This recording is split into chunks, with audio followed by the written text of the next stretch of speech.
Ce matin, ce terrain vague tout proche de la ville de Shahryar à l'ouest de Téhéran a des allures de charnier.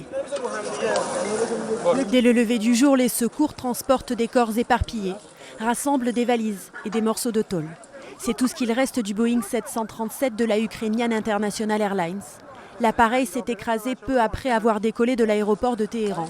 Il devait rallier Kiev dans la matinée. Il devait être 6 h du matin quand on a entendu une explosion. J'allais travailler mais j'ai fait demi-tour. Je suis sur place depuis 6h10. En arrivant, j'ai vu que l'avion et les corps de passagers avaient été éparpillés en de nombreux morceaux. La seule chose que le pilote a réussi à faire, c'est de diriger son avion vers un terrain de foot près d'ici pour l'éloigner de la zone résidentielle qu'il survolait. Il s'est donc crashé ici, tout près du terrain et d'un canal. À son bord, 176 personnes dont 9 membres d'équipage.